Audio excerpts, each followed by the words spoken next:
residents as the traditional custodians of the land and water on which it is located. Moving on to item 3, attendance. If you are a proxy this evening for an individual, when I reach your individual's name, please say proxy as well as spell out your name for the purpose of the minute. We'll begin with Councillor Collins, Arts. Present. Councillor Karasik, Arts. Present. Councillor Smith, Arts. Present. Councillor Williamson, Arts. Present. Councillor Litvina, Arts and Science. Present. Councillor Mulvaney, Athletics. Present. Councillor Irwan, Clubs. Present. Councillor Elzamar, Clubs. Present. Councillor Lee, Dentistry. Present. Councillor Bullhose, Education. Present. Councillor Kirksu, Engineering. Present. Councillor Reed, Engineering. Present. Councillor Page, First Year Council. Present. Councillor Bonin, Law. Present. Councillor Gunderman, Management. Present. Councillor Coonson, Management. Present. Councillor Wan, Medicine. Present. Councillor Kodadati, Music. Present. Councillor G has been excused for this evening. Councillor Morgan, PTOT. Present. Councillor Fernandez, Science. Present. Councillor Sood, Science. Present. Councillor Zhang, Science. Present. Senator Darianani. Present. We have another senator, the new music senator. Can you just remind me of your name and we'll add you into the attendance? Yes, Senate Caucus Representative Addie Parsons, ADDY PARSONS. Perfect. Thank you very much. Thank you. I'll note that Senator Parsons is also here. Councillor Morali, Services. Present. Councillor Drew, Social Work. SMU President. Present. VP University Affairs. Present. VP Student Life. Present. VP External. Present. VP Finance. Present. All right, thank you very much, everyone. Moving on to item 4, approval of the minutes. We have 2 sets of minutes to be approved this evening. We'll first begin on item 4A, Legislative Council Public Minutes 2020-10-08. The minutes have been distributed. Are there any corrections or changes to the minutes at this time? Senator Darianani. Thank you, Madam Speaker. I have sent some amendments to the parliamentarian and as well as yourself, and I can read them out. So for the minutes of October 22, I would like section 11, question A, to reflect the surplus that the VP Finance mentioned during for MCERT, and it was mentioned in the answer of the VP Finance. Okay. So that's section. And the second amendment for that is the spelling of caucuses is wrong for question B of the same section. Okay. And if I can move on to October 8 minutes for section 9. We're only on the October 8th minutes right now, I believe. Oh, so my bad. So those changes were for 22nd. I can say the changes for the 8th now, if that's okay. Please. So in section 9, at the end of page 14 and on page 18, these 4 instances, it's referred to as Councillor Darianani instead of Senator Darianani. So if those could be changed, that would be good. And for page 20, in a paragraph describing what I said, it says moving a question to divide a question when it's supposed to say moving a motion to divide the question. All right, thank you very much. Are there any other amendments or corrections to be made of the minutes of Legislative Council 2020-10-08? Hearing none, those minutes will stand approved as hearing none. We'll move on to item 4B. We'll approve these by groups after we've gone through amendments. We'll move on. Wing, not yet. It hasn't been approved yet. Moving on to item 4B, Legislative Council Public Minutes 2020-10-22. Senator Doriani will note your amendments to be included for that. Are there any other corrections or changes to the minutes of 2020-10-22 at this time? Seeing none, can I have a motion to approve the minutes as amended? Motion to approve the minutes as amended. Thank you very much, Councillor Smith. Can I have a second? Seconded. Thank you very much, Councillor Collins. Is there any opposition? Hearing none, they will stand approved. Moving on to item 5, adoption of the agenda. The agenda has been distributed. Are there any corrections or changes to the agenda at this time? Could I actually update the science report for this week? No. Once it's been submitted, there's no updates that occur. Okay, noted. Sorry. Can I make a comment? Yep. Councillor Zhang, you can just give the updates orally if you like. Okay, yeah, there's kind of just some typos, but nothing. All right, thank you very much. Are there any other individuals wishing to put forward amendments or corrections to the agenda at this time? Seeing none, can we have a motion to approve the agenda? Motion to approve. Thank you very much, Councillor Bonin. Can I have a second? Seconded. Thank you very much, Councillor Smith. Is there any opposition? Hearing none, the agenda will stand approved. Moving on to item 6, report of the steering committee. For the report of the steering committee met at 3:30 p.m. EST on, there is a typo, my apologies, on October 30th, 2020. Subsequent approvals for the agenda were conducted via email communications. Myself, the parliamentarian, the SSMU president, our speaker on call, and Councillor Smith were present, and Councillor Reid sent regrets. There were no guest speakers for this session. For new business, we have 2 items coming up for review and approval this evening. We have motion regarding amendments to the equity policy and the implementation of an equity triage 2020-1105. As well, we have the motion regarding the amendment of the standing rules for the 2020 to 2021 Legislative Council 2020-1105. We have no old business or business arising this evening. We also have no presentations this evening. For steering committee innovations, as a reminder, please ensure you are referring to the absences and reporting schedule located within the shared Legislative Council Google Drive to ensure that you are aware of when you will be reporting to Legislative Council. And please also ensure that you are adhering to the deadlines set forth for reporting. Lastly, there will not be confidential session, and I stand for questions. So all individuals with questions on the report of the steering committee can raise their hand or indicate so via the speaking list at this time. Seeing none, we'll proceed. We'll move on to item 7, guest speakers. There are no guest speakers for this evening, so we'll move on to item 8, announcements. All individuals with announcements can either indicate so via the speaking list or by raise of hand.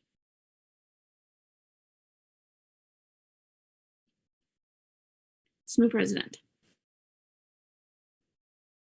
Yeah, sorry, just give me a sec. So yeah, I just wanted to let everyone know that the referendum period has started. I'm just going to pull up my calendar to give you all the exact dates. So the campaigning period started November 3rd, and it will run all the way through November 13th. And the voting period will happen or start on November 9th and run through November 13th. So just want to make that announcement so that you can, I guess, you'll probably see campaigns that are popping up on Facebook. So just to share those so that we can get quorum for this. Thanks. All right, thank you very much, SSMU President. VP University Affairs.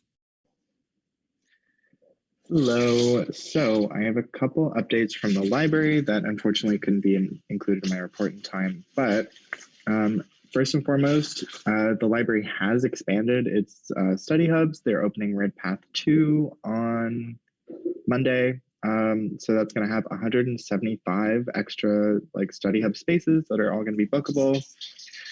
Starting effective immediately, I think you can also book in advance. So it was the case that you could only book an hour in advance, but now you can book I think a day in advance. So that's cool. Also, the Fiat Lux project just kicked off, and they are looking for a student to sit on the Fiat Lux advisory panel. For those who don't know, that is a pretty huge renovation project for McLennan Redpath. So if you're interested, email me.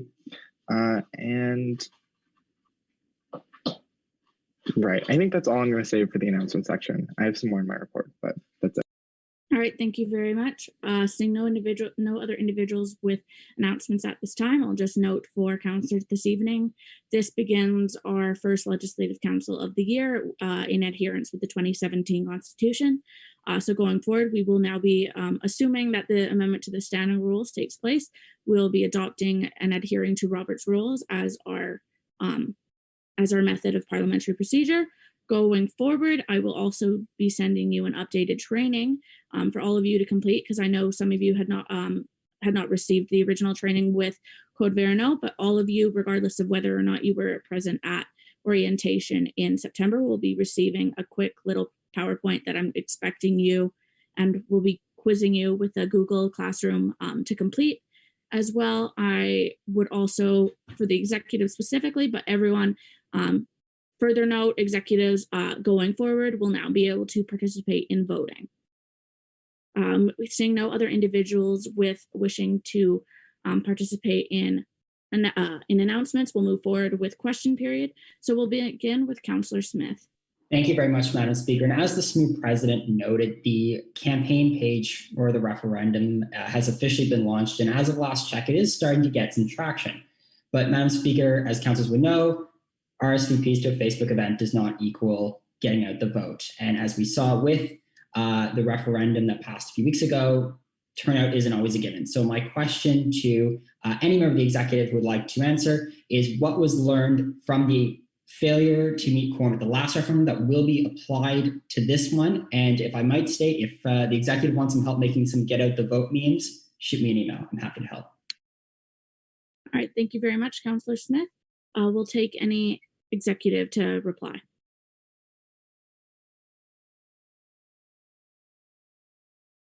SMU president. Yeah, thanks for that. We'll definitely reach out for the memes. Basically, so this, like with this referendum, there's a bunch of different questions that are being run, and they're all being run with like campaign committees. So that wasn't present, like there was no like official campaign committee for the special referendum that failed to reach quorum the last time. So each referendum question that's being put forth has a campaign committee, and each are like they're all going to be responsible for their own thing. So we're not overburdening one person over the other. But in addition to that, you know, memes help, and we welcome any other ideas that people think will be useful. All right, thank you very much. Are there any other individuals with questions at this time?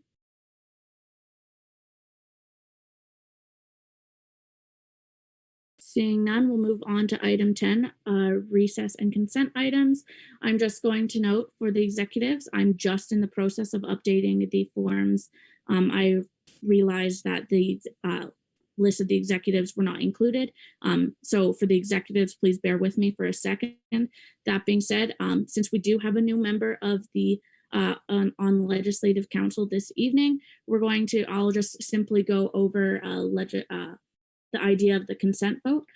So as discussed this evening, we have two new items on the agenda tonight to be questioned, scrutinized, debated, and ultimately voted on.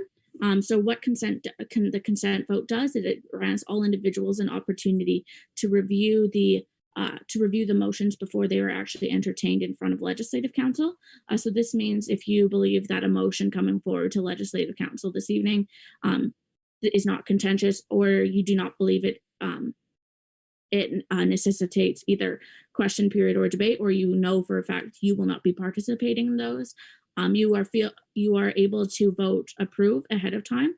So this is just a way to save time on the part of our meeting for this evening, as a way to expedite our meetings.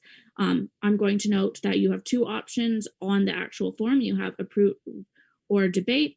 If you choose to abstain, you can simply leave the vote for that specific for this specific vote absent, and it will be marked as an abstain, but it ultimately will not determine, it will not have any impact on whether or not a motion comes to Legislative Council or not this evening.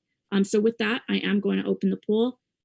Executives, just bear with me for a second, and we'll begin our 5-minute recess at 16:22.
2028.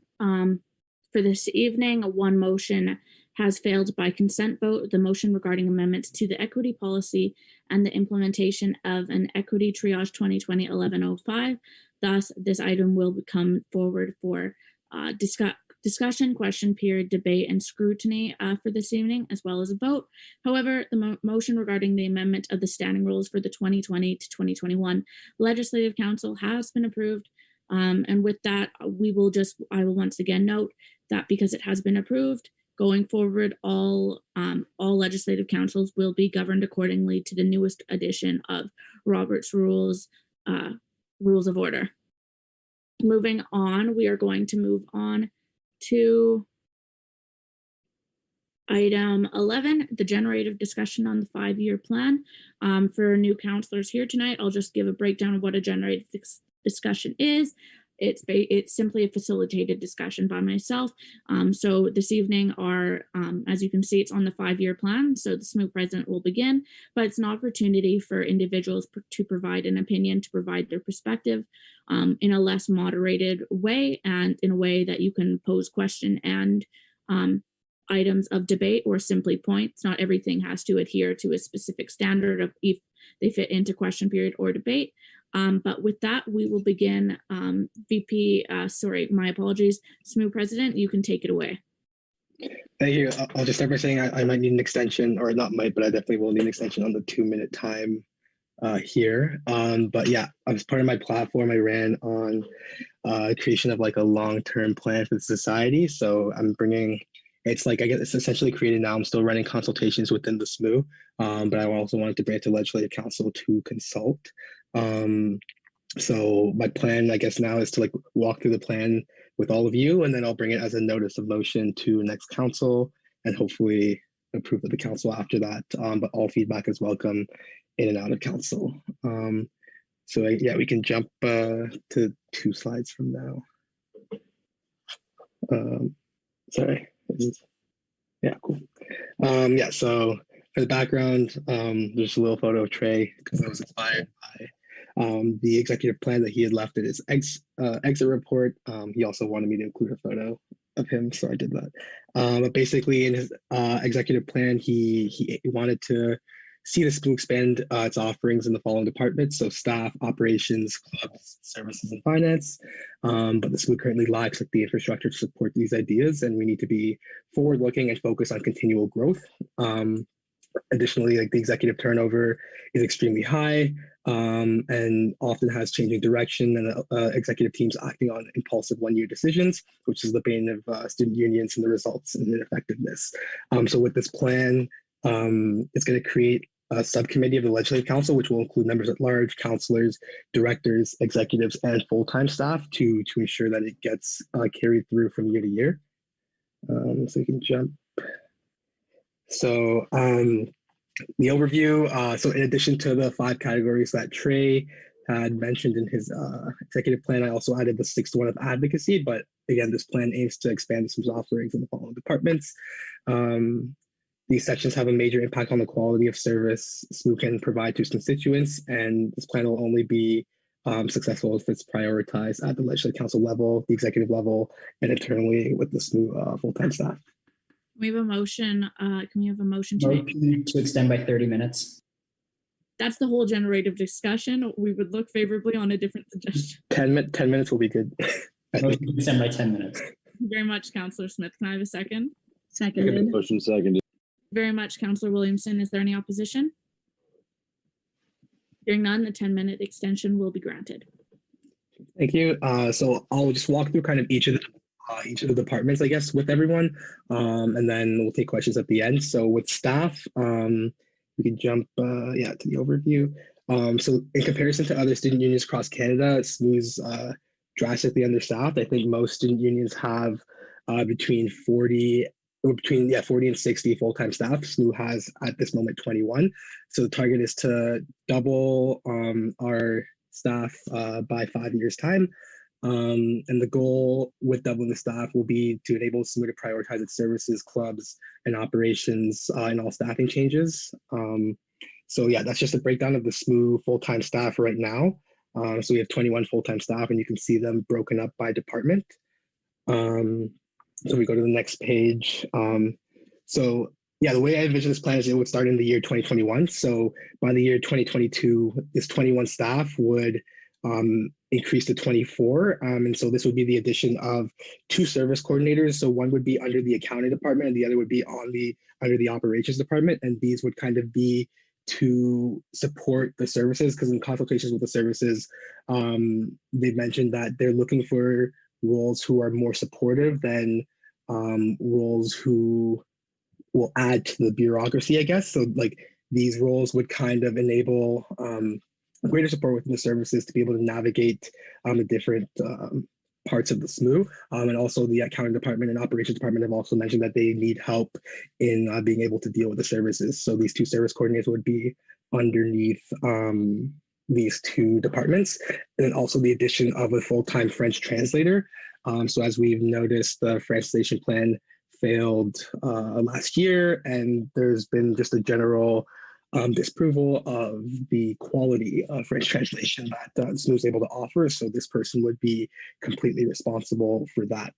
By 2024, so 3 years in the plan is to increase from 24 to 29. So the addition of an ombudsperson who would kind of handle, day-to-day complaints, work with some of the policies that have complaints processes, and also help with like mediation between constituents. And then the addition of 2 accounting analysts for the accounting department, and also 2 operations coordinators to help with general operations. And in 5 years' time, the goal would be to grow to 36 staff. So it's just like essentially 1.5 times our initial 21, with the addition of 2 HR assistants, an additional service coordinator in the accounting department, and an additional service coordinator in the operations department, as well as a security coordinator to help Wallace with building management, an events coordinator in the operations department to assist the VP internal and the operations department with our event planning, and also the addition of in-house legal counsel, because right now SMU outsources its legal counsel, which can often be met with a lot of wait times and delays, and it's just generally really expensive. So if we had in-house legal counsel, we'd also be able to partner with the law faculty, for example, to offer internships or articling positions to their students. So in the operations section, just kind of a brief overview. With the increase from the base fee, we have the ability to work on major renovation projects.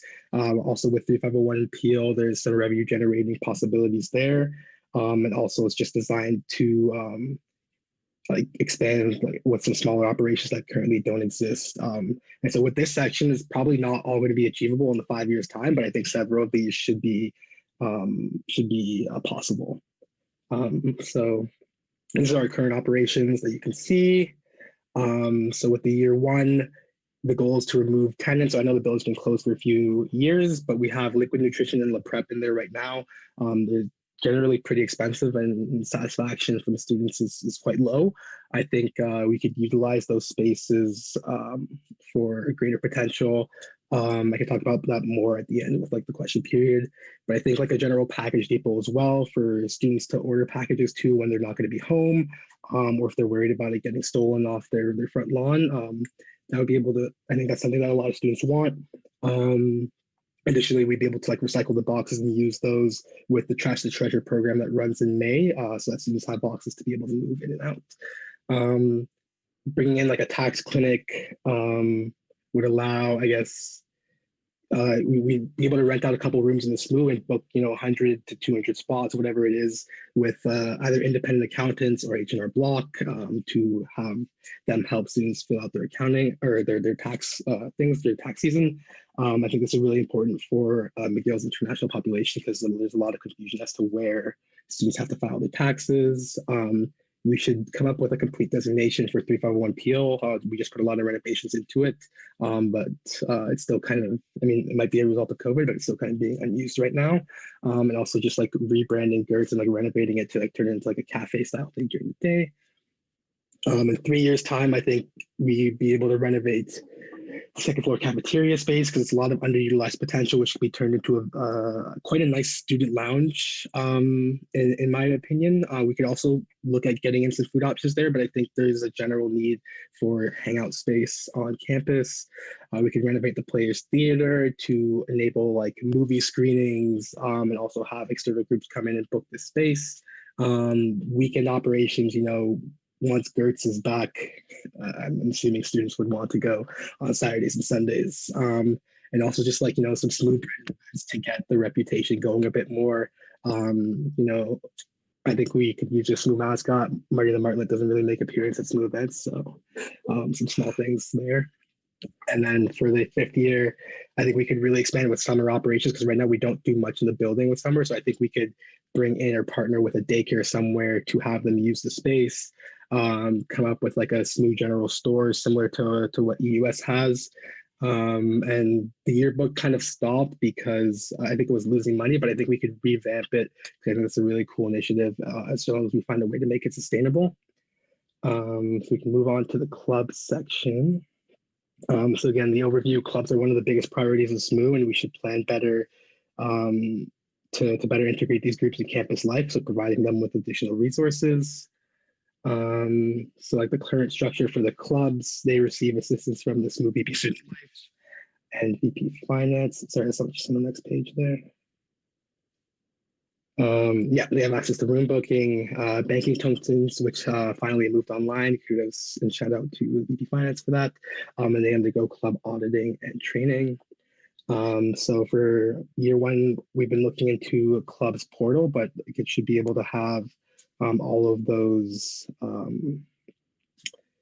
things that you see there. And like, I think a really important one is the finance tracking software. So when people submit funding requests, this is a terrible analogy and I'm sorry in advance, but like it should act somewhere similar to when you order something on Uber Eats, where you can see that you put in the delivery, or you can see that you put in the order, the restaurant's making the thing, and like now it's out for delivery. You can see when you get it. Similar, they should be able to monitor what the progress is for their funding requests and similar things. We already have standardized club constitutions. It's just a matter of just enforcing that, and then also like club storage, and then you can refer to the staffing section for the addition there. Sorry. Year 3, so there should be some club amenities, and I lost my notes for this section, so I'll maybe in question period I'll be able to answer that a bit more. But like standardized clubs training, as well as integrating SMU full-time staff into the clubs committee to ensure institutional memory from year to year. And then for year 5, it's just general expanded club insurance for their events and their activities that they put on. Moving on to the services, so I've just done some preliminary consultation with them.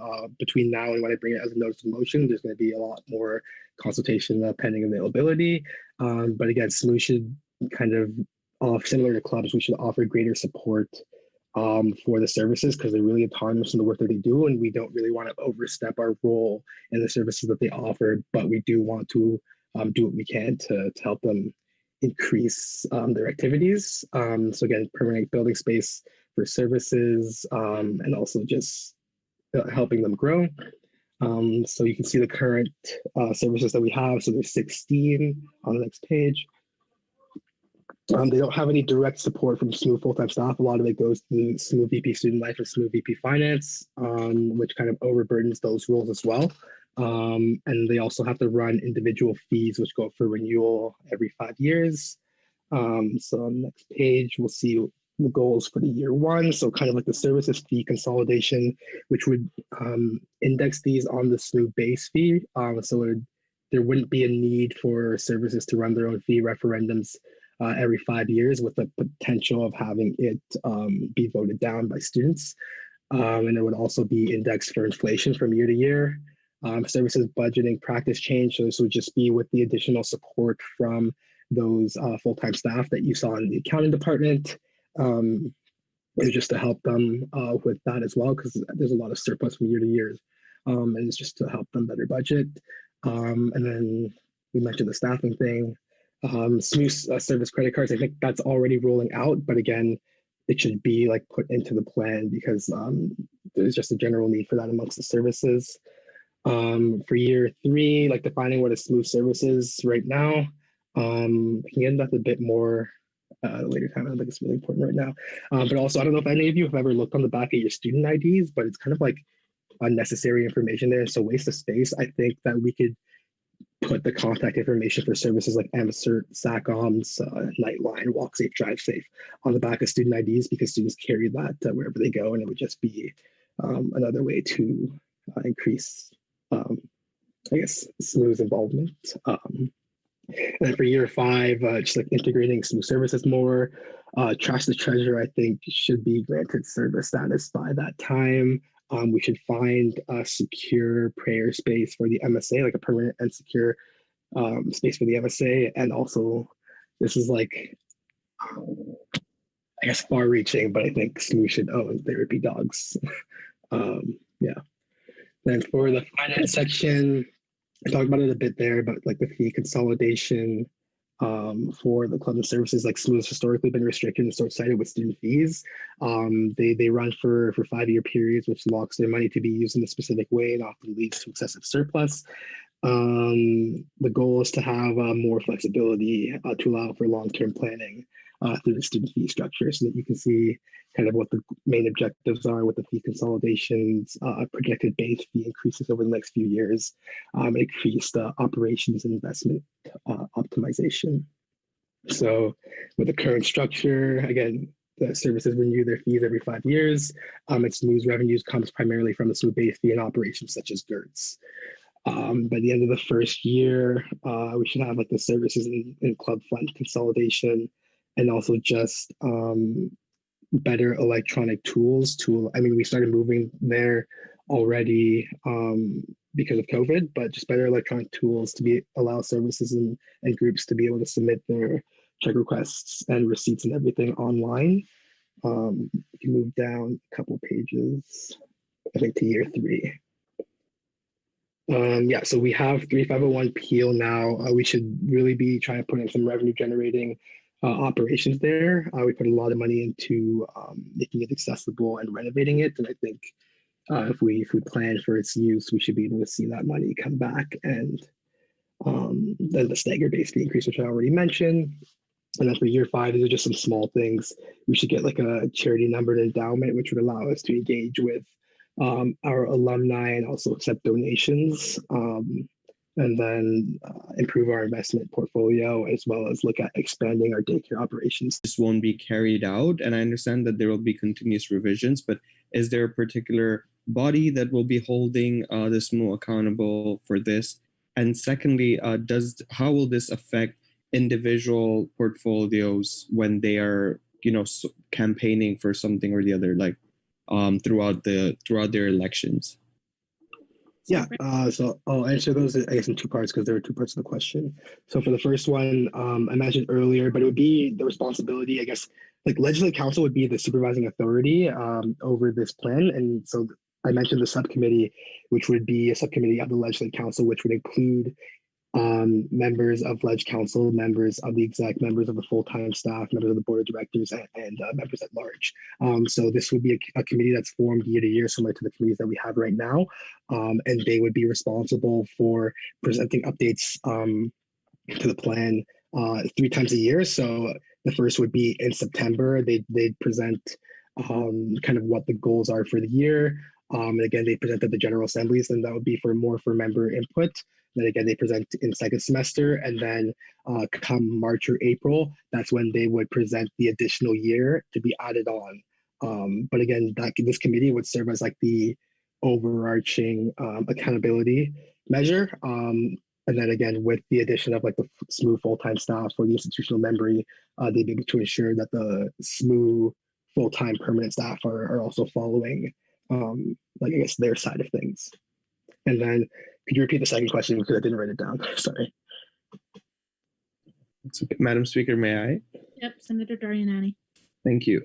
So it was at the time of elections, how will portfolios or certain individuals carry out their individual priorities? So perhaps something to do with mental health and the specific mental health program. How will their portfolio leave room for such priorities?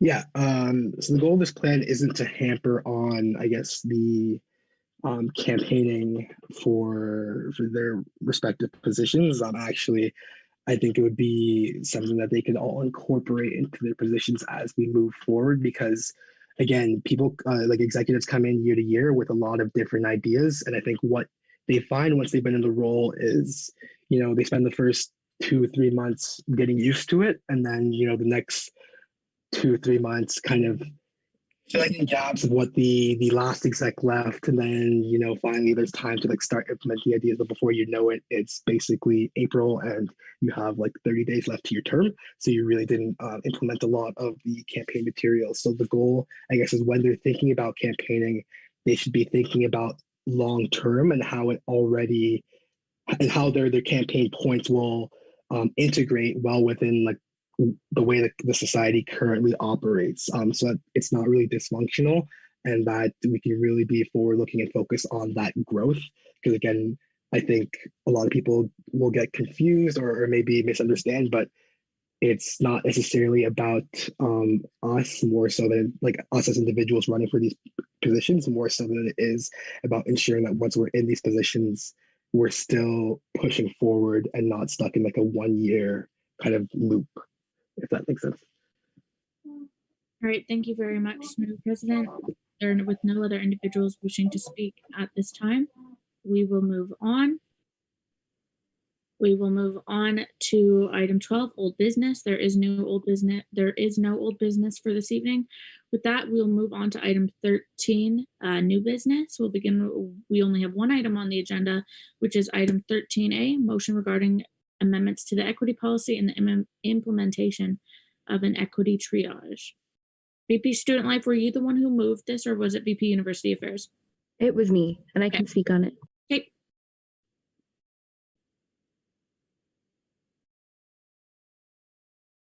Whenever you're ready. Okay. Hi, everyone. So I'm bringing a motion forward today that the VP University Affairs and I have been working on for the past few weeks.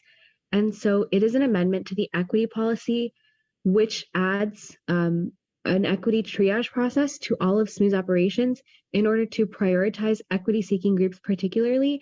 And so this initiative is a result of a longstanding pattern of equity-seeking groups not being given, I guess, like receiving delays in a lot of operations. For instance, recently, there was an instance where a group lost, I guess, due to a delayed honorarium process, a group lost a speaking engagement. So this was in response to that, and also a number of other complaints that we've been receiving in other departments too. So as you'll see in the appendix, the actual substance of the motion is detailed there, and you can see exactly what changes we're making to the policy. I guess other things that I'll say about this policy. As a result of this, if this were to be passed in the Legislative Council, we would move forward with speaking to all the relevant departments and the department heads in order to implement the equity triage process, as well as with assistance from the general manager. So it would be the responsibilities of myself and the VP University Affairs to coordinate these changes and make sure that this triage is implemented. Yeah, if you could scroll down to the appendix, I can speak to so this is what the amendment itself looks like. So the operations that will be impacted by the equity triage include the operations department, the communications department, the IT department, human resources, and accounting. And so currently, we already have some form of an equity triage implemented in accounting and also in communications. So we're hoping to expand that further. And some of the services that will be impacted by this include graphic and web design, room booking, accounting and honorariums, IT support, hiring support, and others. Yeah, and so the implementation is to be gradual, and we're hoping to have this in place by at least maximum by the end of this academic year. So I hope that really covers most of what this motion is asking for. I hope that covers most of the amendments. I will stand for any questions if folks have them. All right, thank you very much, VP Student Life. With that, we'll move into question period. All individuals with questions can raise their hands or indicate so via the speaking list at this time.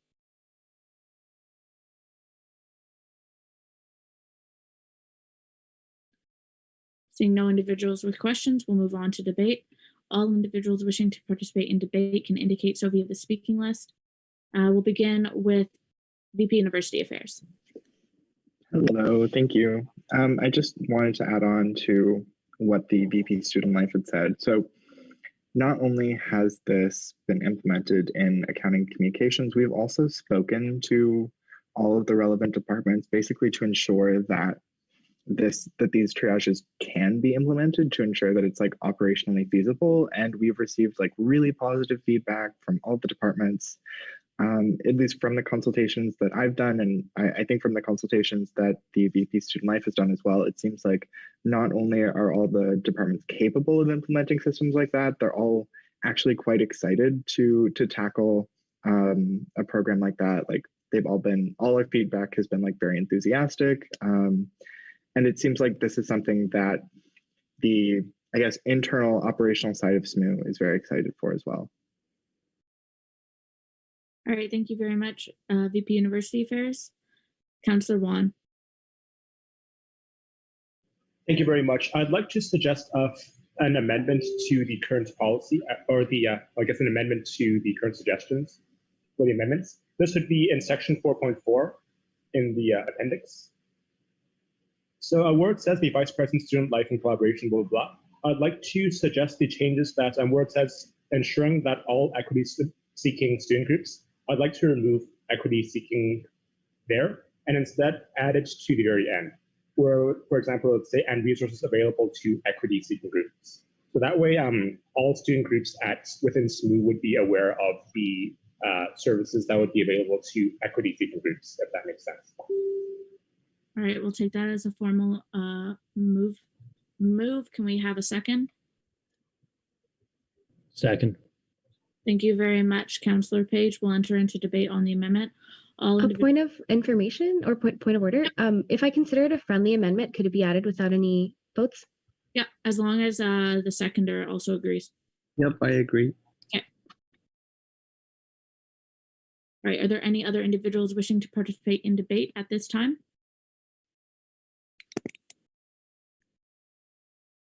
Seeing none, we'll move on to Senator Daryanani.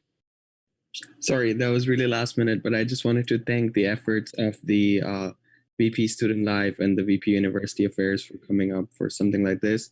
I think it has great potential to promote equity and to prevent the society and students from further being excluded in some way. Just use the light word. Thank you very much, Councillor Wan. Thank you very much, and thanks very much for this policy. I think it's a great initiative, and we're definitely headed in the right direction. I just wanted to ask two quick questions. First, is there a current list of equity-seeking groups available for us to note? And secondly, who is in charge of deciding which student groups are equity-seeking and not? Thank you. Okay, VP Student Life, you can answer that. You can also defer since it is debate. Ultimately, your choice. Oh yeah, I'll yield to the VP University Affairs. I think they have an answer. Hey, VP University Affairs. Right. So in the system that we implemented with the accounting department, in that case, we use the definition of, and I believe that it's actually in, sorry, let me pull up the motion. I believe that it is in,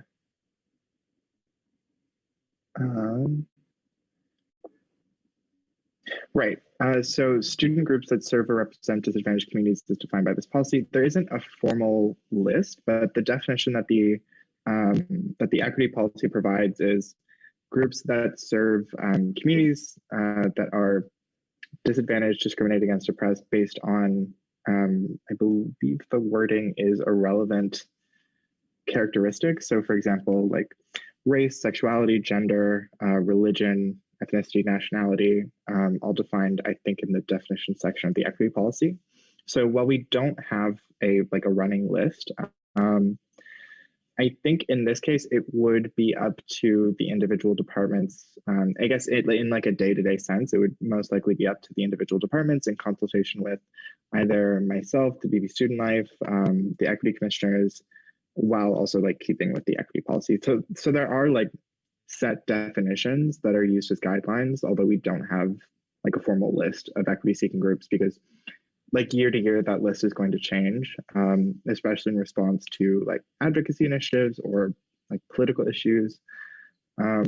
So yeah, to answer your question, there is a definition, although not a formal list.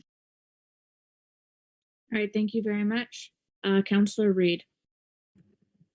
Hello there. Thank you so much for presenting this motion. I believe it's absolutely crucial that we maintain the priority of these equity-seeking groups in making sure that they get their requests on time. And I'm absolutely in favor of passing this amendment, this motion. I'm wondering if the VP University Affairs or the VP Student Life can comment on whether or not there are still some systemic issues with respect to how Smooth services are dealing with these requests from student groups as a whole, considering that even with this motion, a non-equity based student group could still face a similar challenge to the one described by the VP Student Life about the Indigenous Affairs group, for instance. VP Student Life? So I'll try my best to provide an answer. It's a big question, and it's definitely one that is a complicated one to answer, given that each of the departments at SMU and each of the services that we offer, the ones that you're reading here in like 4.2.1, there are, I think, different reasons for why there is such a backlog in some of these departments in some of these areas. But I think it's absolutely our priority to not only put like processes in place to like prioritize equity seeking groups, but to prioritize all to serve all student groups. And so simultaneously, as we put these forward, we're also constantly thinking of ways that we can improve this, all of these systems, and like constantly thinking of like reasons for why there's such a backlog, for instance, in some areas of our services, and figuring out ways to fix them. And it's I would say, I'm not really too sure how to answer this question, given that I think like it's like very much a systemic problem of like SMUs potentially being like understaffed in some areas, or just like processes that I guess like issues with the way that we deal with some things. But I would say that it's absolutely on our radar. Like we recognize that there's a backlog for all student groups, and we're trying our best, I would say, to fix it. But yeah. All right, thank you very much. Are there any other individuals wishing to speak at this time? Oh, sorry, my apologies, VP University Affairs. I thought that was from before. VP University Affairs. No worries. Thank you.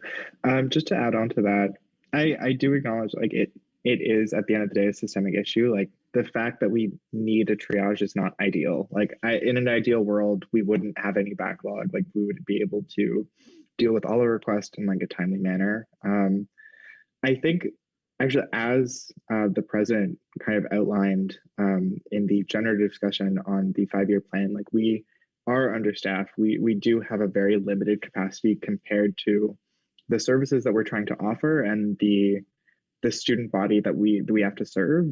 The capacity just isn't always there to do it in a timely manner. So I would say that if anything, like this amendment is trying to reduce the impact of that lack of capacity on equity seeking groups that are already disadvantaged in a number of other ways. While at the same time, there are initiatives across departments of SMU to build capacity, not only with the 5-year plan, but I know that the VP Finance has been doing a lot to simplify the processes in accounting to kind of streamline the process and speed things up a bit so that there isn't so much of a backlog, like has been working all year on that. So there are efforts across departments within the SMU, even if you don't always hear about them at Legislative Council. But in the meantime, this is, I guess, our way of reducing the impact of that lack of capacity on equity-seeking groups. All right, thank you very much, VP University Affairs. Seeing no other individuals wishing to speak, we'll proceed with the vote. And the voting form is now open, councillors.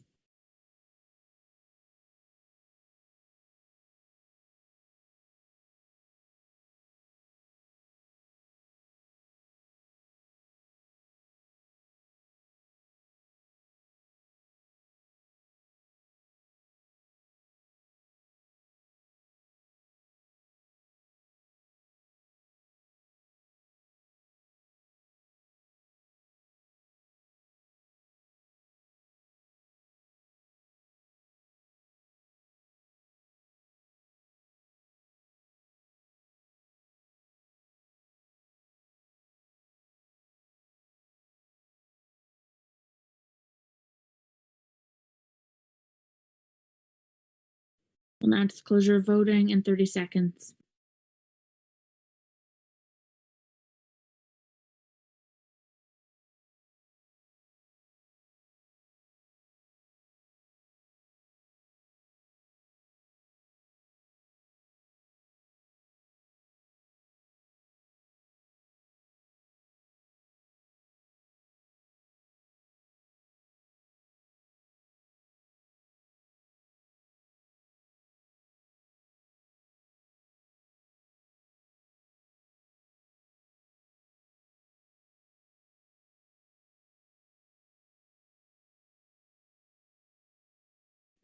With that, voting has now closed. The results are as follows: 25 in favor, 0 opposed, and 1 abstain. The motion has been approved.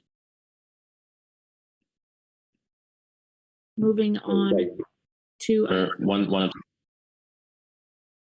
one. Yeah. Moving on to item 14, reports by committees. We will first begin with item 14A, report by the executive committee. So SSMU president.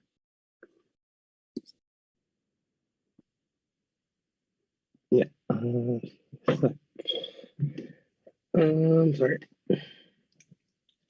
Yeah, so there were, I guess, general, I can't put it up on my computer, so I'll just use the screen sharing, but there were some general hirings or extending of contracts for MK and wage amendments for SATCOM. So that's from the October 20th one, and then for the October 27th. SSMU signed on to, the statement condemning the Saguenay project with the understanding that there were some minor changes with the wording. Just scroll down a bit. And then we just made there were some changes made to the permanent casual and executive staff manuals. There were a couple contracts extended under the sustainability department, and then hiring a political researcher, as well as signing on to the Actualizing Study Local program for international students out of Canada. I'll take any questions. Great, thank you very much, SSMU president. All individuals with questions can either indicate so via the speaking list or by raise of hands. Seeing no individuals with questions,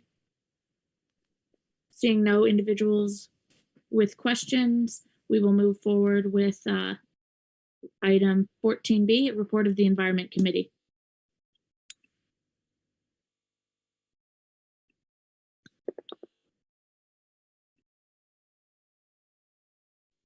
SSMU president. Yeah, sorry, I lost the speaking list, but I can do this one too. The Environment Committee has met a couple times since the report from the start of the year until now. So for the tech drive, just completing this new tech drive and providing resources to continue the tech drive on campus. The first meeting just introduced new members to the past projects they've been working on over the last year and over the summer. Brainstorming a session just for events, campaigns, and initiatives for the year, especially with everything being moved online. They hired executives for the Environment Committee to look over different aspects of social media events, sustainable events training. So they gave presentations to club leaders and members of how to run sustainable events in person and virtually as part of the SSMU club workshops. And then they started planning a 1-month-long sustainability course with speakers and discussions with each week based on different topics, such as sustainable business and activism for sustainability, to start taking place in winter 2021. And this would be included as part of the co-curricular record. For October, they worked with MOOS to become members of the Post Landfill Action Network, which will provide resources, one-on-one zero waste help and consulting, and discounts for sustainable brands to anyone with the mcgill.ca email. They are decided with the Milton Park community to continue with the planning of the project and continue for tentative May date, just because it's paused right now with COVID. They'd also like to include a commemorative plaque for a collection of trees for late students who started this project.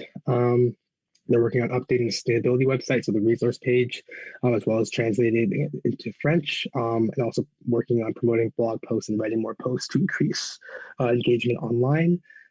They had a presentation with the education faculty to receive feedback and ideas on the current education program and also providing them with info on how to bring sustainability into different lessons. They worked on a new thing called sustainability, which was a discussion with the McGill Society to further discuss like fair trade tea, like tea and sustainable tea practices. And they're hoping for this to become a recurring event.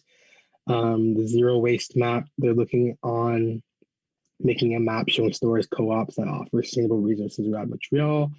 This is an initiative for November, No Waste November, so planned events throughout the month to promote sustainability, especially through less wasteful lifestyles. So some of the events are described below. So there's MEEP, which they began contacting the schools to schedule presentations in December, which are discussion-based and focused on climate justice and environmental racism topics. They're also engaging university students as volunteers. The NutriTower removals, so the vertical gardens that were set up in the McGill cafeterias, these were a lot of work to maintain and due to COVID can't be properly maintained. So they're going to be donating these to local schools and grow food that'll be donated to food banks. And we're hoping to get them removed by November pending COVID and allowing the staff members to enter the residences to retrieve them. Then there's virtual Pink It Yourself with Think Pink, which is to explain toxins that go into our bodies and environment due to non-natural commercial cosmetics. So they made their own cosmetics and had a guest speaker. And then they're trying to do some social media giveaways to raise awareness about No Waste November. They're going to have giveaways every week on the social media platforms for low or zero waste brands such as Lush or Bulk Barn. And then, yeah, I'll take any questions for that as well. All right, if there's any questions on the report of the Environment Committee, indicate so via the speaking list or through raise of hands. Seeing none, we'll move on to item 14C, report of the Student Society Programming Network, and we'll have VP Finance. Yep, hi everyone. So yeah, as you can see, the membership includes the VP Finance as kind of an interim status member, as well as Kobe Pollard, the internal logistics coordinator, and as well shout out to Councillor Williamson and Councillor Sood, as well as the 11 members at large on the committee. So the selection process for the 11 members at large included doing 21 interviews, which took place towards the end of September, just to determine which individuals would fill these positions. Applicants were selected on their general experience, teamwork skills, organizational skills, and situational skills. And emphasis was also placed on diversifying year of study and faculty of study. In the end, we took 11 because the range is 9 to 11. We decided to do 11. So moving on to the meeting section. So SPIN has had 3 meetings so far, the first of which occurred on October 21st, and meetings occur weekly from 8 p.m. till 9 p.m. So the first meeting, which is a short meeting, discussed goals for the year, committee norms, and just general introductions among the committee members. And we also decided on doing 1 fall event and 3 winter events. Moving on to the second meeting, so committee members presented a variety of possible event ideas for the fall semester. Of the ideas brought to the table, the committee members voted in favor of organizing a scavenger hunt for members of the society. I'd like to emphasize the fact that this is a virtual scavenger hunt and we are definitely not going to promote in-person events. In fact, it'll be quite the opposite, but you all be kept in the loop about that. And then moving on to the third and most recent meeting. So we formalized the scavenger hunt date and decided upon roles for organizing the event. And we also discussed possible theme ideas, social media, sponsorship, and tasks required to organize the fall event. As of now, it's going to take place on November 20th and go through November 23rd. That's the formalized date. I will stand for questions. All right, thank you very much. If there's any questions on the report of SPIN, indicate so via the speaking list or raise your hand. Seeing none, we'll move on to item 14D, report the clubs committee. We have VP Student Life. And we'll note that there are 2 reports to go through. There are 2 reports submitted for 2 different periods. Yes, thank you. So this is our first report of the clubs committee. So this was our second meeting of the clubs committee officially, where we made a couple of decisions on interim status applications. Yeah, I think that's all we did at this meeting. So if the parliamentarian could please scroll down to the second page. So these were the decisions that we made at this meeting. We approved an interim status approval for the Sign Language Club, and then we had a couple of interim status rejections for the Multi-Ethnic Student Alliance and Operation Smile McGill. We've since gotten back to these groups and asked them to, or like actually we haven't, but we will go back to these groups and let them know about why they were rejected and inform the club that was approved. So that was pretty much all that happened at this club committee meeting. And we had a second one as well on November 2nd where we made other decisions. We had one in the interim where we didn't approve anything, but this was the other one where we had approvals. And if you could scroll down to the second page. So at this club committee meeting, we had an interim status approval for a club called Diversity in Math, and we also had 2 constitution approvals and 1 constitution rejection. So that is pretty much all for the second meeting of the club committee. All right, thank you very much. Seeing that clubs committee requires a motion to approve these decisions, can I have a motion to approve at this time? Motion to approve the report. Second. Thank you very much, Councillor Smith and Councillor Bonin. Is there any opposition? Hearing none, the decisions of the clubs committee will now stand approved. Thank you. Moving on to item 14E, we have a report from funding committee, and we will VP Finance will report. Yep. So this is a report for the most recent funding applications, which have taken place over the past 2 weeks. So the first one is Fashion Business Uncovered application. This application is for the Fashion Business Uncovered event, which highlights the connections between the fashion and the business world and takes on a new focal point each year. Yeah, I'm guessing you can all read the rest of that. So I'll move on to the next one, which is Jam for Justice. So this application was for microphone equipment and gifts for musicians performing in a series of live Instagram experiences entitled InstaJam. The microphone will be given to whoever's performing in a given week, then moved and disinfected to whomever's performing next. Then moving on to the last application, which was approved in the 2-week period, the Bioengineering Undergraduate Student Society one. This application was for a conference being run by BUS entitled the Canadian University Bioengineering Conference, and the conference gives students the opportunity to connect and network with business professionals and learn about new opportunities in the bioengineering fields. It is being launched in conjunction with UBC, and the partial approval reflects the actual event deficit. That is all. I'll stand for questions. All right, thank you very much. Are there any questions on the report of the funding committee? Seeing none, this also requires an approval. So can I have a motion to approve the report at this time? I move to approve the report. Thank you very much. I second Councillor Williamson's motion. Thank you very much, Councillor Williamson and Councillor Smith. Is there any opposition? Hearing none, it will stand approved. Moving on to item 15, reports by councillors. We'll begin first with item 15A, report by Councillor Collins, Arts. Hello, bonjour. My name is Paige, and I'm an arts representative to SSMU. My email is artsrep1@smu.ca, and my office hours are 11 a.m. to 1 p.m. on Fridays or by appointment. So if you'd like to come to my office hours anytime, then just email me and I'll send you the link. So AUS Council met on Tuesday, November 3rd. We ended up receiving 2 late motions, and as such, they did not make it into my report because my report was due on Sunday.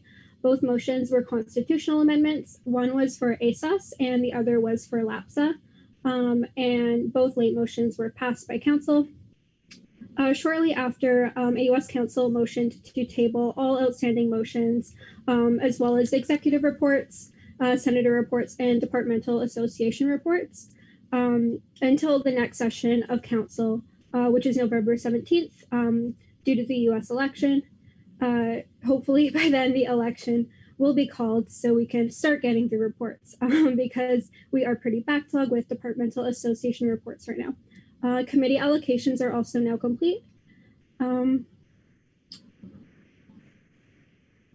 Some general business of the AUS. Virtual grad fair was held on November 4th. So shout out to Councillor Williamson for all of her really hard work on this event. It was a huge success. Some personal updates from me. Mental health committee, outreach committee met today, this afternoon, as well as last week on the 29th. We're currently planning a Instagram takeover with the McGill Instagram handle, and we've started planning Mental Health Awareness Week as well. And we're also working on a website with a list of mental health resources. We made a temporary card linked here with all these resources if you want to share it with any of your networks. As well as all three of us, I think, attended the 5th Teaching and Learning Services Forum on student experience with remote delivery, which was on Monday. That's it for me. I stand for any questions. All right, thank you very much, Councillor Collins. Are there any questions? Seeing none, we'll move on to item 15B, report by Councillor Bonin, Law. Hello, everyone. Can you see me? Perfect. So I'm a second-year law student. I actually am doing my second degree at McGill. I did bioresource engineering as my undergrad. My office hours are by email. The email is there. During the pandemic, we didn't do a slotted time. We usually set up appointments if need be. Some updates from LSA and McGill Law. Our online frosh was a success, like most of yours, considering the circumstances. The majority of our first years were present, which was actually great, considering we have a lot more mature students than most undergrad / in-between programs. It was, of course, 100% virtual. We had an election in fall. We needed actually an exec position to be filled, and it was, so we're happy. Our 5 faculty counselors were also elected in fall. Law, we have Coffee House, which is much of the ranks like Gertz and Blues, like that style of a pub normally. It's at the faculty. Now it's 100% virtual. We decided to keep it. It's every Thursday night. We have some online games. We have prizes, things like that. Our execs have been really busy planning and attending many networking events with a bunch of law firms. I won't get into it, but it's been fantastic so far. One of the biggest things that our law students accomplish, especially 2 of our clubs, the Rad Law and the McGill Muslim Law Association, they organized a manifestation en solidarité contre la loi 21, which was a social justice. It was very successful, according to them. There were profs there were students and all. We have a bunch more events that you can see on my report. We meet weekly as execs and bi-weekly as council. All is virtual and via Zoom now. Fortunately, sometimes we try Teams, but it hasn't been working out so great. We had our GA, we had quorum, and we were able to approve our budget. So we're working on our constitutional amendments now. They should be out in the winter. That's what I have for law. All right, thank you very much, Councillor Bonin. Are there any questions on the report of the law counselor? Senator Daryanani. Thank you, Madam Speaker. Thank you for your report. I just wanted to ask, what is the event that you said is on Thursday nights, and can we join if we're not law students for the replacement of Gertz and Blues? Sorry, very important. So before it was virtual, yes, you definitely could have come. I will check in on that. I'm pretty sure you can definitely come and reach out to the Zoom link. You can actually email our VP Communications, or you can email me and I'll forward you to her info, and they can send you the Zoom links. Yeah, we have a lot of non-law guests normally, but now we haven't really had any because of the promotion is done, obviously, like directed at law students. But yeah, we would love to have guests. So I don't see why not. All right, thank you very much, Councillor Bonin. Are there any other individuals with questions? Seeing none, we'll move on. We'll move on to item 15C, report from Councillor Lee, Dentistry. Hello, everyone. I guess this is my first report for the Legislative Council meeting, and so this would go kind of date back from July 28th till last week. And also just a little about me. I'm in the Faculty of Dentistry, second year student. So for our Dental Student Society, there are 2 things that we've been heavily focusing on, especially for this fall. One of them is the development of equity committee and the wellness committee for our society. And the purpose was just to create space for students in the faculty to encourage and support students to start their own initiatives and to raise awareness regarding on the issues about equity and wellness, and as well as creating a seat for DSS equity committee leader within the DSS to allowing them to attend DSS meetings. This would definitely help them kind of get more inputs about our ideas, as well as get more to share, I guess, our plans for the student society itself as well. And the next one was the updating DSS constitution to help clubs under DSS. So this mainly focused on our ideas on funding supports, including the reminder of funding opportunities like from SMU, as well as funding reports process for the clubs to better have a better like a track for the clubs to report on their DSS. And I guess the last thing is that due to COVID-19, our current outreach initiatives are getting restructured and rescheduled, and with constant update, it's been a struggle kind of trying to do any in-person outreach activities that are often done with the DSS. And moving on, I guess for committee activities, as a legislative council, I sit on the funding committee, which is a weekly meetings to approve any funding applications. And then I do also sit on the health and dental committee, but there is no meeting that has been occurred yet. And in addition to that, I sit also as a dentistry senator. And I sit on the University Health and Safety Committee, which is a bi-monthly meetings on the updates on campus.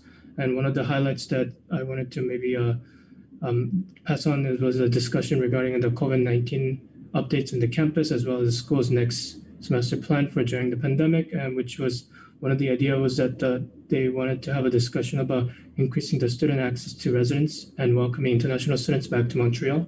And it still is up on discussion, and they're trying to see whether all these will line up with the Quebec's law and the federal law regarding on the in-person activities that they can hold within the campus.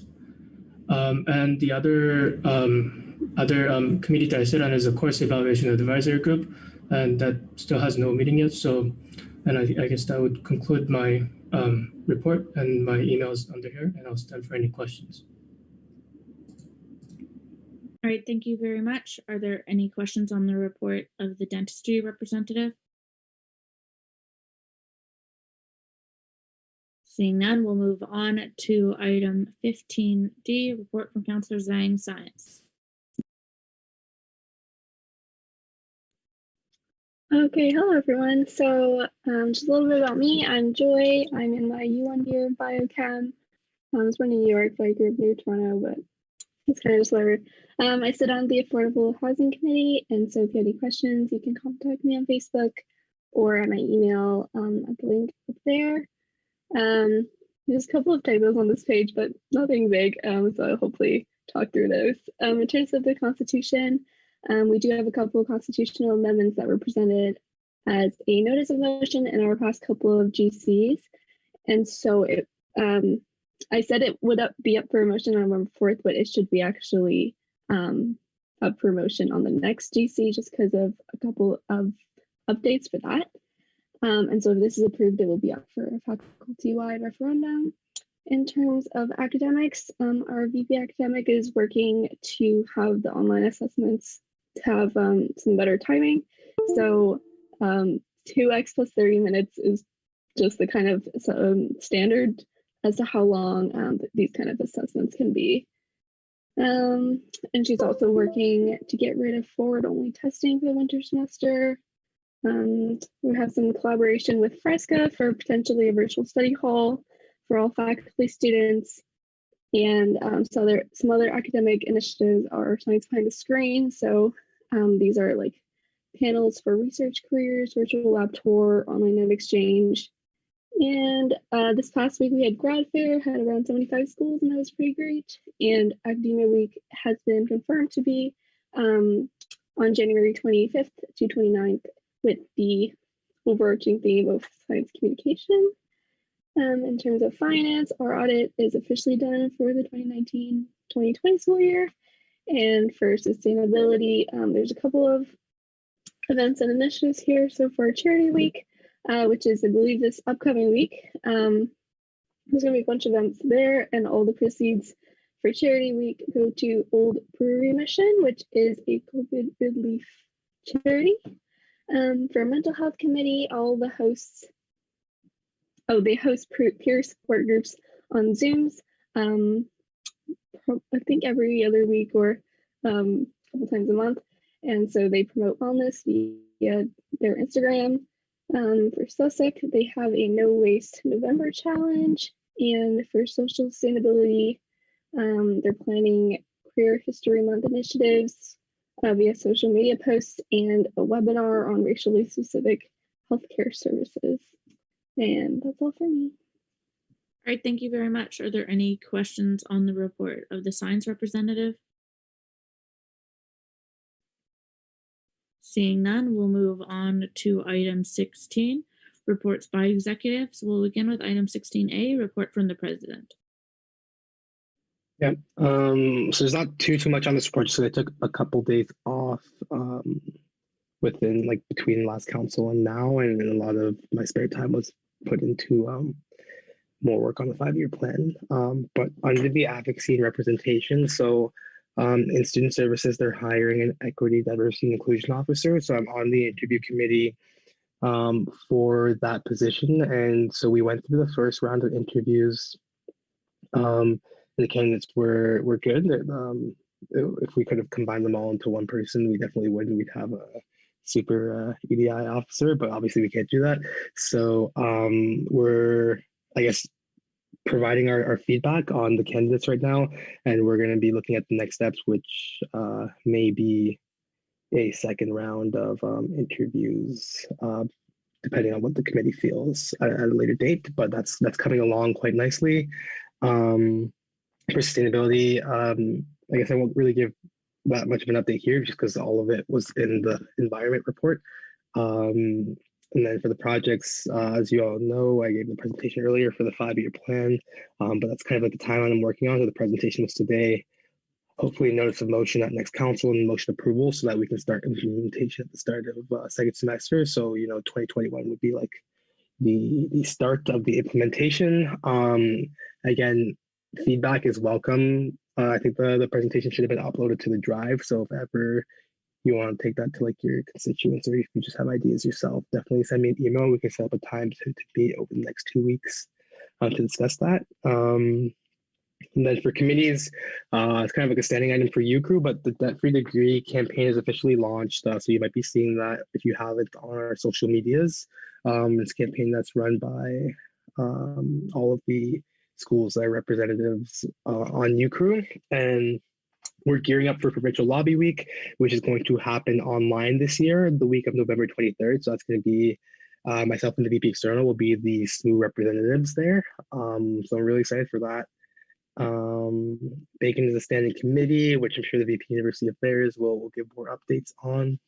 And for Song Trade, so we've reached 70% of the goal for Song Trade this year. I think the goal is 400,000, if I'm not mistaken, which is really cool. We're looking into starting a student group / club for the campaign next year, just because each department kind of has their own mini committee in addition to the representative who sits on the larger McGill committee, and we don't have that at the student society. So looking into that. So at clubs committee, you might be getting a new application soon. And then for meetings, I'm sure the VP Finance might talk about this a bit more, but we met with student care, and there's a possibility of adding in a legal representation fee, which would be like a opt-in fee that students could pay into, because right now we have the legal information clinic, but they're only able to, I guess, provide legal information, not necessarily legal advice or representation. So this kind of fee would allow students who pay into it to get that kind of advice and representation. And yeah, it's a really cool plan where we're actually going to talk about that a bit more with student care. I think we're going to release a survey soon to the membership to see kind of what students want, if this would be of interest to students, but at least we thought it was a really cool idea, just because it's really hard to navigate legal things, both in Quebec and like a broader scale. It would be able to help with housing disputes, employment related disputes. There's much more, but there's going to be definitely more to come on that within the next few months. And then we also talked about a 2-tier plan for the current health and dental plan that exists. Essentially, it would just allow students who want more coverage to pay a bit more in the fee and get more back. But again, I'm sure the VP Finance will talk a bit more about that. So that's it for my report this week, and I'll stay for questions. All right, thank you very much, SMU President. Are there any individuals with questions on the report? Seeing none, we'll move on to item 16B, report from the Vice President, University Affairs. Hello, everyone. Okay, so we had a Senate meeting. Senate met on October 21st. We discussed McGill's action plan for addressing anti-Black racism. Surprisingly, students and faculty were in a lot of agreement over some insufficiencies of the plan. So those discussions will hopefully be ongoing. Senate steering also met on the 3rd, approved the first student-initiated questions of the year, questions regarding the emeritus designation, the principal's message on academic freedom and inclusiveness that I'm sure everyone saw, and the naming of the men's athletic team. They also approved the amended 2021-2022 academic calendar, including the fall reading break. So we have a joint board Senate meeting scheduled for next week, and the next Senate meeting, November Senate, the week after that. So for university advocacy, the TLS forums on remote student delivery are becoming a regular thing. USAP working group still meeting. So yeah, the question on academic freedom and the emeritus were actually a product of my work with the ESA over academic racism. I'm currently in ongoing talks with the Bishops SRC VP Academic and the CSU Academic and Advocacy Coordinator over the re-implementation of the extended SU policy. Just to note, roughly 105 four-year, full-term colleges and universities in Canada and the US have already implemented that system this year. That's just a note because McGill's primary argument is that no one else is doing it. So just to dispel that, Senate caucus. Addie has been elected, the second Senate caucus representative, the music senator, has been elected as the second representative to council, continuing to file projects and COVID-19 updates, and we drafted all 3 questions submitted for November Senate, so that's great. For equity, I decided to put CGRC under this, but I've joined CGRC and we're meeting to discuss the Constitution and reevaluate some of the 2020 amendments. For Bacon, submission form is still open. We are still deliberating. There are 2 frontrunners, but right now we're trying to focus on alternative name ideas. So naming it after values or beliefs or words in local Indigenous dialects. So if you have any ideas for that, please submit them. Employment equity, still working on this. We are drafting an action plan in response to the general discussion. A lot of great points were raised. Thank you. For equity infrastructure, yay, the triage passed. Thank you, everyone. Black Affairs Commissioner, the first meeting with BSN VP Advocacy as interim chair was a great success. Application for the equity committee have closed and the first meeting will be scheduled soon. And for harm reduction, the notice of motion that I mentioned in my last report has been delayed to allow for further consultations, but it should be at next council. Research and advocacy. So special researchers, preferred name use and advocacy, we are in the formatting process. I know every week, at every council, I say that it is close. I promise it is closer than ever before. The report will come out soon, I promise. Special researcher academic accessibility and accommodations is planning on releasing a survey later this month. The comparative policy review is done, so that's amazing. Research infrastructure, the political researcher, as you saw in the executive committee report for the vice president external, has been selected. The Qualtrics subscription has been set up. It is finally running. That is amazing. So if anyone has surveys they need to run and want professional survey platforms and analysis tools, let me know. Libraries, for the Library Improvement Fund, they're still accepting funding applications. We meet bi-weekly with the library admin team. And study hubs, this has actually changed since I submitted this. So they, as I mentioned, expanding into Red Path 2 with 175 new seats and advanced booking. And I know I mentioned this at the first council of the year, but it has been confirmed, plans are in place, starting in winter 2021. The bookstore will no longer offer course packs because it has been taken over by the library.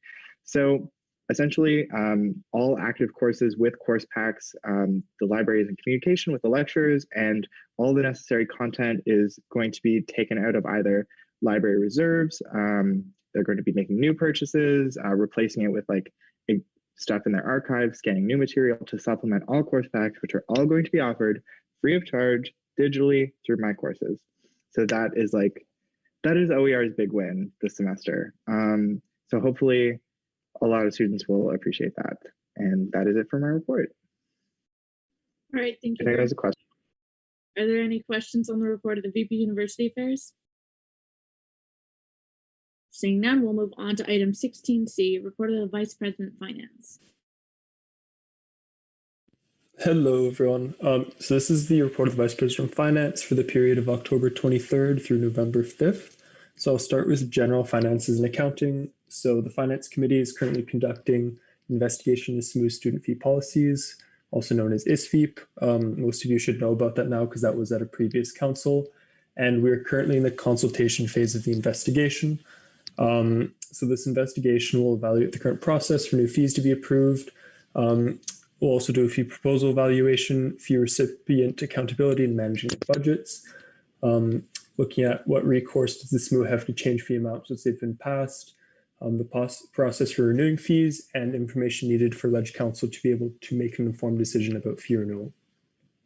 Moving on to the audit. So the audit is still ongoing, believe it or not, a lot a bit later than expected. With that being said, they have indicated that they are in the final stages, so they were ready for us to send our finalized financial reports, so then the auditors can compare it with theirs, which means that it's literally the step before they generate a report and send it to us. And once we have the audited financials, it will all be presented to council. Moving on to budget revisions. So budget revisions have begun, which is the most wonderful time of each semester. So this is going to be a full-on budget revision because the previous draft made last year didn't fully accommodate this COVID year, which is understandable. So we're going to look into that, and we have a plan to complete it by the end of November. So hopefully that happens. I included hashtag GERTS 2021 because we are also revising the GERTS budget within this budget. So moving on to financial reviews and reports. So for the 2020/2021 year, the financial team is developing quarterly reviews of the finances. From my understanding, this wasn't done before, and the first of which should be presented for the next council meeting.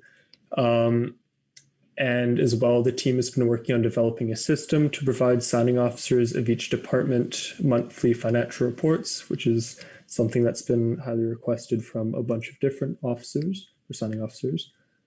Moving on to the semesterly investment report. So I've been in contact with Leicester Asset Management, the company that manages our investment portfolio, and they're preparing a presentation for the next legislative council. Moving on to the funding section. So the funding continues to meet to discuss funding applications, as you saw by the funding report. And as well, the funding commissioner compiled a list of approved funding applications from last year to use in projections for this year's budget, which is super helpful.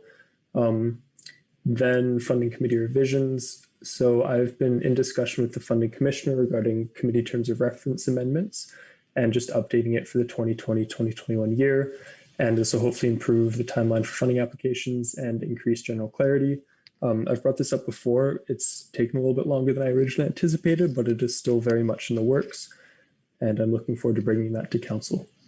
Moving on to clubs and service finances. So for clubs, the APRE transition support is ongoing, but it's going very well. When I say APRE transition support, there's just a lot of questions regarding banking because a lot of things have changed this year. So the club finance coordinator continues to provide critical support in this area. Shout out to them. Also, for the new resources and accounts, so RBC is working on providing these. They actually have now provided the new accounts finally, which is fantastic. So we're working on giving those to the new signing officers for the clubs. And then also for the banking resources, we are coordinating ways for safe pickup locations and just figuring out coordinating that. Moving on to services. So the service budget reviews are complete. They're like 100% done. And budgets will be provided for both the service committee when it's needed and the finance committee for review. And as mentioned last week, there will also be a winter budget review, and we will assess the use of fall funds and discuss adaptations for the winter semester. So for credit cards, it says credit cards have been given out. That is not 100% true because not everyone was able to come in today.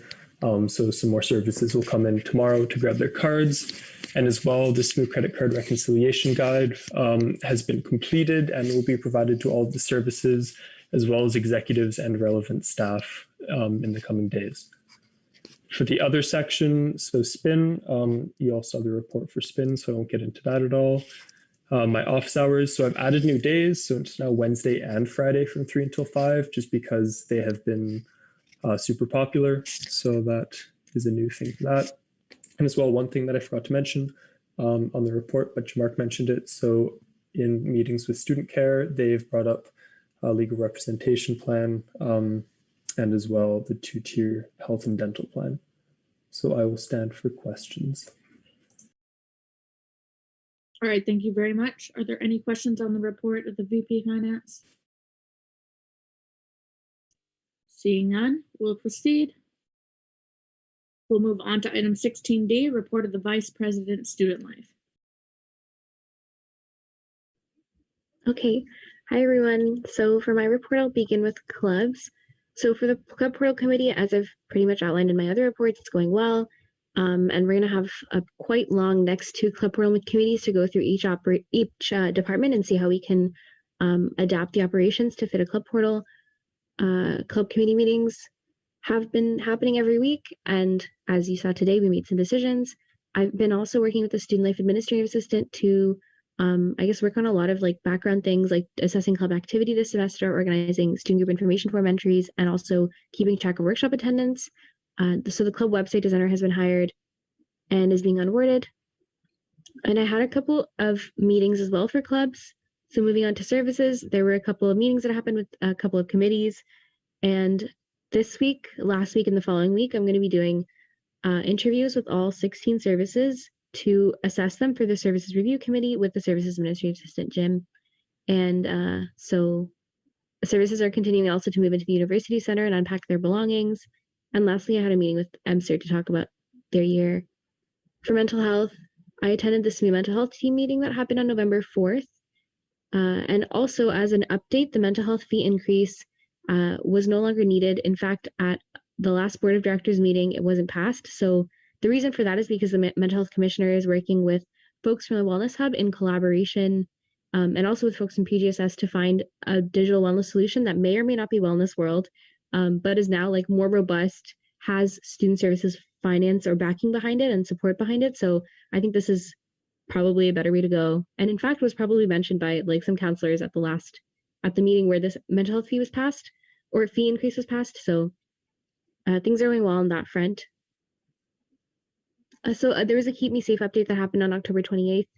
And as we heard that some students were experiencing long wait times, but that's an issue that was brought up and it will no longer be the case moving forward. So also just with regards to Keep Me Safe, if folks in the Legislative Council hear anything about Keep Me Safe or like have complaints about it, like please direct them to myself or the Mental Health Commissioner, just moving forward so that we can bring it up to Steve from Keep Me Safe directly. Yes, and so we had the SMU Mental Health Roundtable today. We had a discussion of mental health, that should say Action Week for winter semester, and also we had a lot of updates from campus groups who are working on mental health initiatives, which was nice to hear.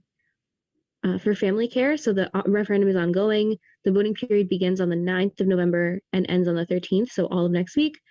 And I've been planning and executing the fee increase campaign. And if you could scroll down a little bit more, thank you. And I also attended the campaign committee chairs meeting on November 2nd, since I'm chairing the daycare question. And also we had a board meeting for the daycare on the 27th where we approved like a lot of operations related motions and reviewed the budget. So for student services, I helped to organize some services to be present at the McGill Open House, which happened on Sunday, October 25th. And it went successfully from what I heard from Deborah from the organizers. I also attended the Committee on Student Services on October 26th, along with the Vice President University Affairs, who is the student co-chair, which is exciting. And I'm also collaborating with Campus Life and Engagement to reach more clubs and services and to help them like brainstorm ideas for the year. And then finally, some miscellaneous things. I'm continuing to work with the VPUA and the MU's VP Floor Fellow to work on a harm reduction policy, which will be brought to council soon. And I attended a funding committee meeting and a bacon meeting between today and last council. That's it for my report. I'll stand for any questions people might have. All right, thank you very much. VP Student Life, are there any questions on the report? Seeing none, we'll move on to item 16E, report of the Vice President External Affairs. Okay, thank you very much. Good evening, everyone. So I guess I should just perhaps introduce myself because this is the first council session that I'm attending. So yes, my name is Ayo. I'm the VP External Affairs this year. And yeah, I've been away on extended leave for some time, but yeah, nice to meet you all. Actually, I'll put on my video, and also let me know if my microphone is not, if my sound kind of goes bad, because that has happened before. So yeah, to begin with this, so this report, since I haven't been here before, treats from the 1st of June, so the beginning of my mandate. So so a lot of this, in fact, all of this is really from this from the summer. So beginning with external affairs, there are kind of 4 like largest sections. So the PEQ, UEC, UCRU, and inter-university. So the PEQ, the Programme de l'Expérience Québécoise, was eventually reformed by the CAC government in July. But prior to that, there was a large mobilization to oppose and eventually extract some concessions from the provincial government with respect to its proposed to the proposals effectively that were made at the end of May. So yes,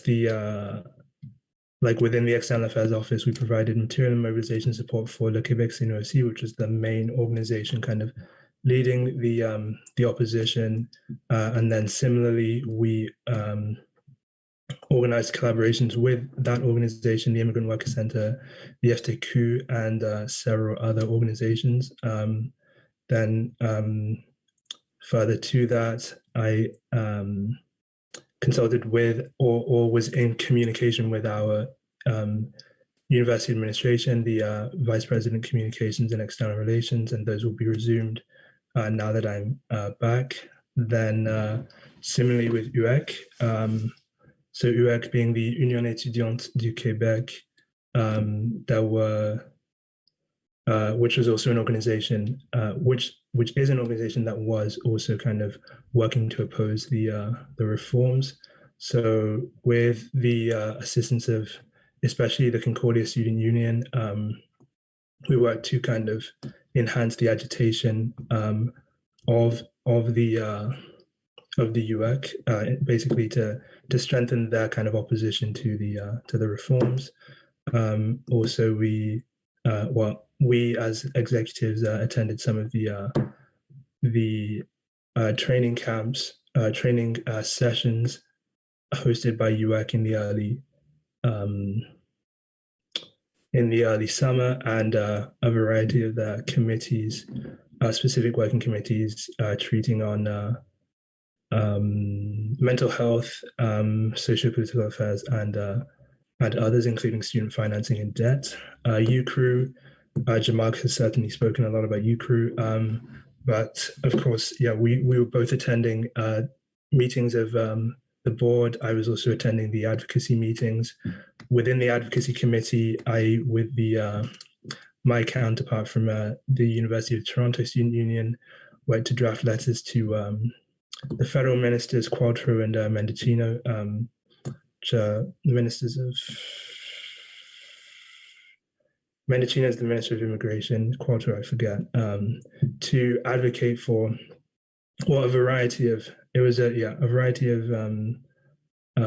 supports to be enhanced for international students during the COVID-19 pandemic, because to a fairly significant extent, international students fell through the cracks with respect to the government support. Next, inter-university meetings. So this is kind of just touching base and one touching base, and also just like making connections in enhancing one another's advocacy. So with the following student unions, the CSU, Concordia Undergraduates, FECUM, which is undergraduates at UDM, CADUR, the same at Université de Laval, UOSU, which is University of Ottawa undergrads, and but unfortunately not with UQAM student unions. They were difficult to contact really over the summer. Next, moving to community affairs. So that mainly treated, that mainly concerned work with the CCMP, which is the Comité des Citoyennes et Citoyens de Milton Park, or the Milton Park Citizens Committee, of which I sit as a member. Similarly, board meetings of the CKUT, of which I'm a member, and also the secretary, although their meetings are somewhat less regular. And yes, sure. So then moving to affordable student housing, working with the new community affairs commissioner, who organized ad hoc meetings of a kind of pre-committee during the summer. Also working with UTIL, which is the real estate developer for student housing. Just to touch base on and figure out next steps for the UTIL McGill project, which will about which there will be more updates fairly soon, in fact. But that's to develop student housing around 200 to 300 units somewhere near-ish campus. So moving down, okay, and then also similarly mobilization and material support for the Royal Vic for the Public Coalition. That's quite in connection with the CCMP. June and August, I was able to meet with two ministers that represent the electoral districts, the federal electoral districts of either McGill campus and the Milton Park area. So June was Stephen Guilbeault, who is also the Minister of Canadian Heritage, and Mark Miller in August, who is also the Minister of Indigenous Services. With respect to community engagement, we were mainly working, I was mainly working with the Community Affairs Commissioner and the Community Engagement Day project coordinator, just to kind of figure out what the prospects would be for this kind of event, Community Engagement Day, that is, within this new COVID-19 remote world. Unfortunately, our Community Engagement Day project coordinator resigned in August, and yes, scheduled prior to my falling ill, I was scheduling meeting with stakeholders just to kind of figure out the next steps from that. So that's also to be resumed. Political campaigns, there were kind of developments on several, most notably this Take James Down campaign that Black student groups. Meetings, yes, with CJAM, Divest, McGill, to kind of touch base on their campaigns, and also casual staff positions, notably within Divestment Guild, to researchers and archivists for the summer.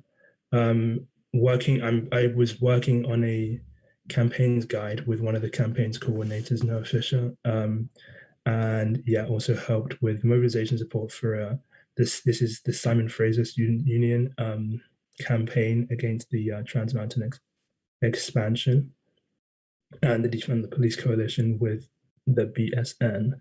Little took place with the McGill against Bill 21, but recent revitalization, as mentioned by Councillor Bonan. Union affairs is a fairly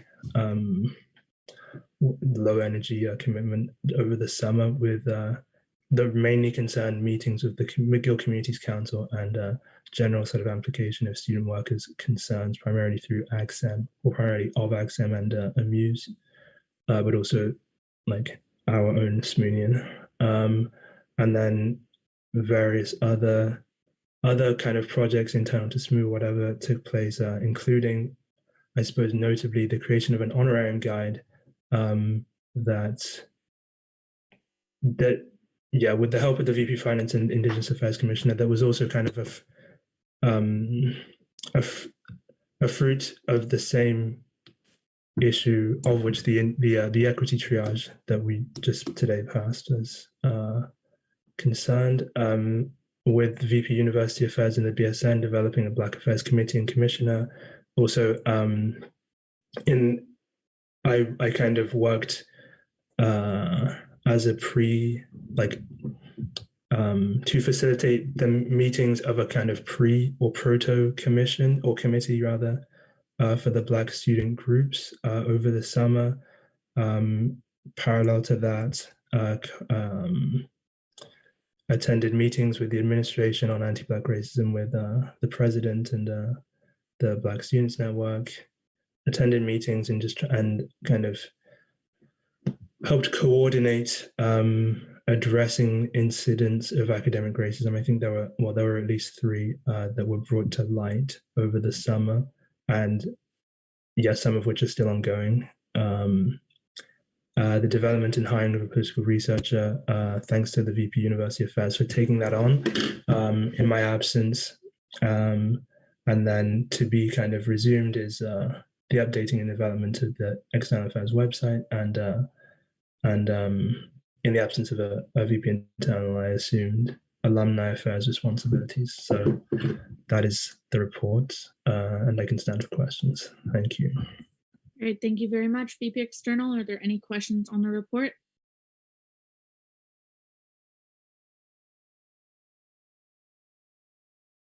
Seeing none, we'll move on to item 17, confidential session. There is no confidential session for this evening. As such, we will move on to item 18, adjournment. Can I have a motion? Thank you very much, Councillor Bonan. Thank you very much, VP External. Is there any opposition?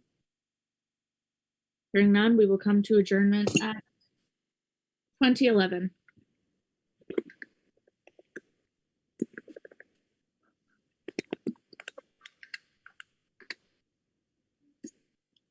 Take care, everybody. Hey, folks. Thanks, everyone. Thanks. Bye, everyone. Bye. See you guys. Not midnight.